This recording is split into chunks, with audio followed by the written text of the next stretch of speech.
Dear parents, let's pause for a second.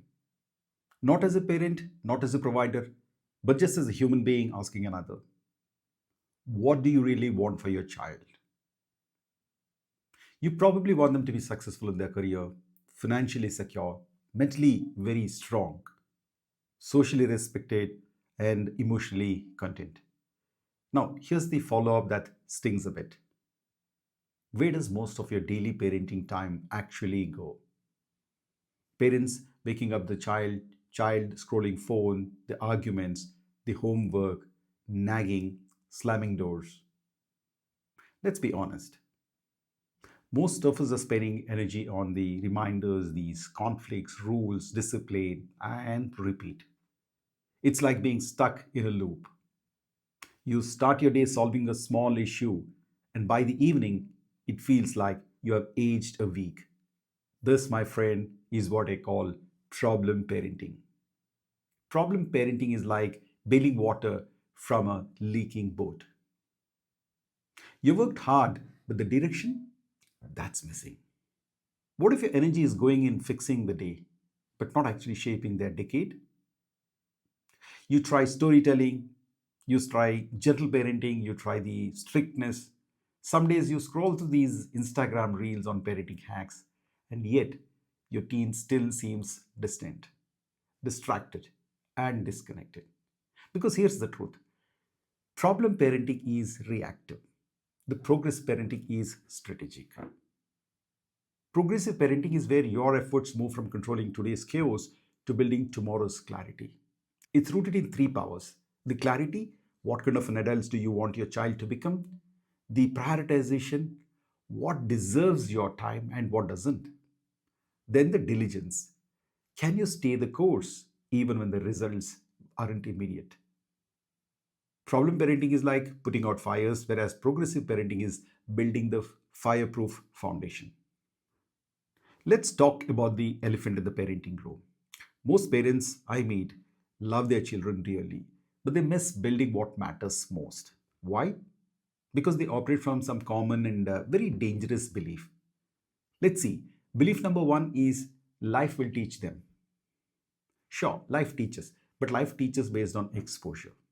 And most teens today are exposed to social media influencers, the reels with misinformation, peer pressure, the unfiltered internet rabbit holes. Life doesn't just teach, it actually conditions. So the real question is, are you curating your teens' exposure or leaving it to chance? Belief number two is that these skills can't be taught. If we didn't teach algebra, they wouldn't just pick up, right? So why do we expect them they can manage emotions, they can handle rejections, they can make decisions on their own, or speak up confidently without any kind of a structured coaching? Now, human skills, like all skills, they can be learned if we care enough to teach them. Belief number three is that schools will take care of it. Now, here's the bitter pill. Most schools today are barely keeping up with their curriculum updates, let alone delivering any of these life skills. In fact, these hyper focus and extensive effort spent on just academics robs your teens of actually the time that they should be spending for creativity, the emotional downtime, self discovery, and the social learning. So let me be unapologetic when I say that we are outsourcing the most important part of a parenting, raising a human being with a healthy mind and a strong character. And here's the deeper issue: we believe what we believe, and that's called confirmation bias. We keep telling ourselves stories that justify our inaction. It's not possible, and they will figure it out. We didn't have this, and we have turned out fine, and all these kind of jazz. But here's the problem: the world they are entering isn't the one we grew up in, right? Our teens need more preparation, not less. Yet, so many parents measure progress in report cards or spoken English, not in self esteem, the purpose, the grit, or the values. You say you want your child to succeed in life, but are you training them for the job or the journey? Think about it. Now, let's zoom out for a moment. The world our teens are growing up into is unrecognizable compared to what we actually know. Let's see the careers. They're changing faster than ever. AI is taking over tasks like never before. Even doctors, the writers, and coders, all these things are being challenged by these algorithms. The one thing that machine can't replace is that of the human skills, the creativity, the empathy, the leadership, the adaptability. And second is that education. They're already outdated. The current schooling system was built for the industrial era, not for the world of startups, of self employment, the digital portfolios, the creativity and innovation. The other thing is that life beyond career. See, barely we talk about the life beyond career. We prepare them for exams, but not for emotional meltdowns. We prepare them for degrees, but not for decision making. We may be producing well informed kids, but fragile minds. And here's the scariest part, your teen's brain is still under construction. This is their neuroplastic window, the golden period to hardwire aspects such as the curiosity, the courage, the self regulation, and identity. And miss this window, and it won't be easy later. You need 10x more effort to change your behavior and the character. You've been given a gift, the window of influence. Use it wisely.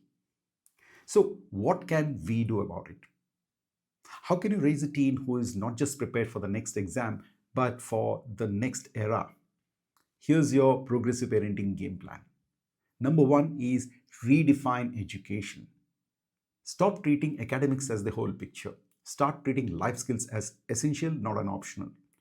Your teen needs an education that builds the self awareness, the resilience, the collaboration, critical thinking, decision making, and more. Because marks makes a CV, skills makes a life. Second is lead and don't just manage.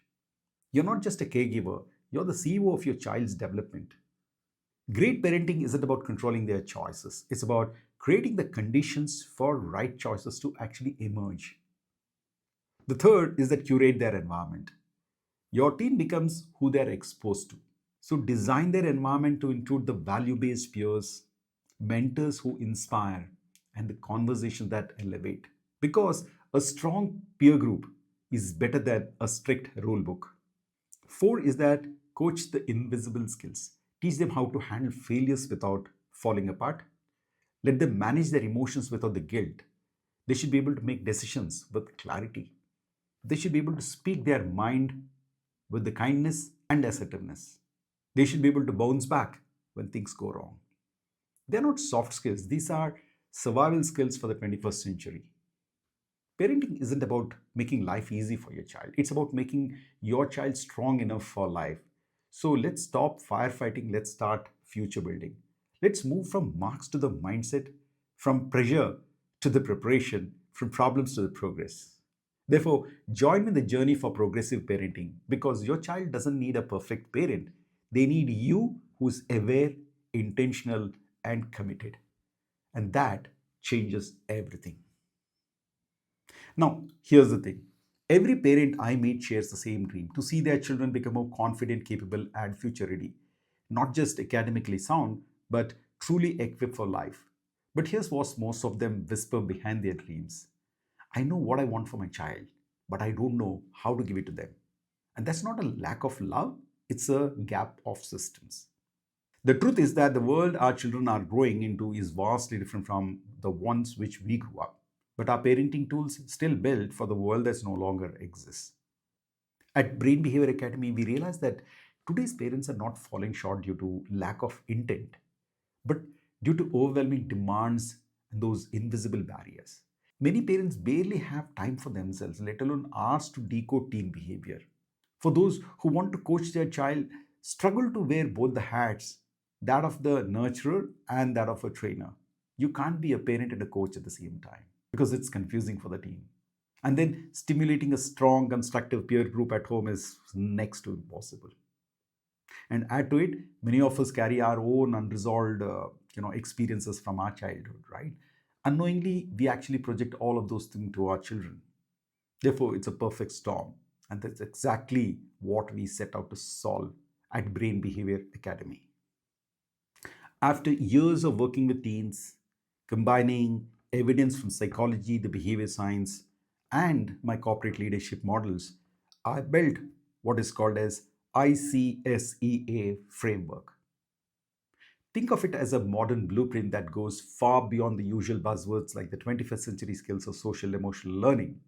ICSEA brings together these five core disciplines, which is intellectual, the cognitive, the social, the emotional, and adversity management skills. But let me walk you through what these actually mean, not in theory but in real life.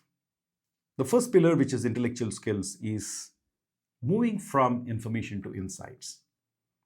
This is part we usually associate with the learning, which is academics. But in our framework, we don't just stop with the knowledge acquisition. We focus on learning how to learn. We help teens move from passive adoption to active engagement, where the curiosity actually drives them, where knowledge isn't actually a burden, but a doorway, where actually they become a self learner, not just a syllabus followers.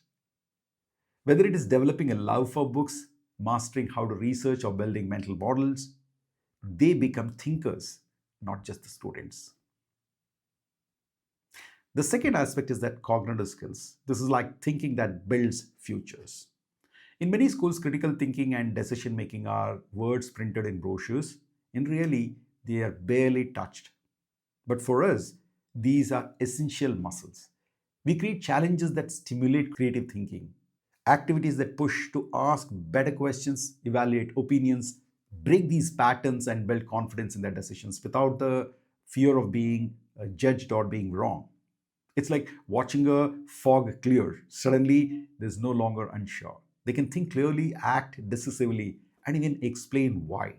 The third discipline is that of social skills, the hidden superpower. Because most people think social skills are about being talkative, but we know better.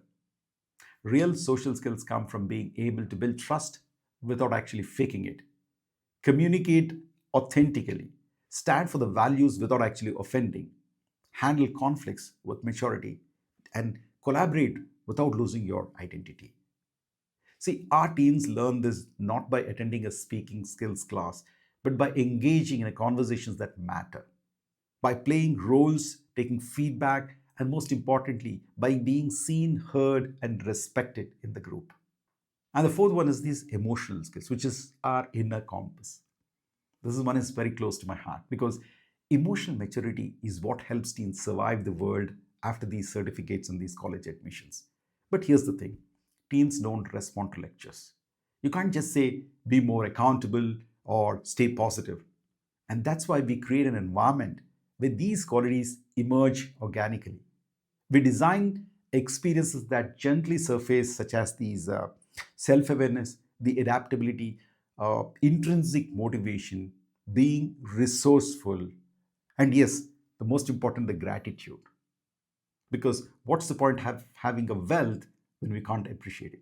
Over time, these aren't just virtues anymore, they become the part of who they are. And finally, the adversity management, the missing ingredient in most curriculum.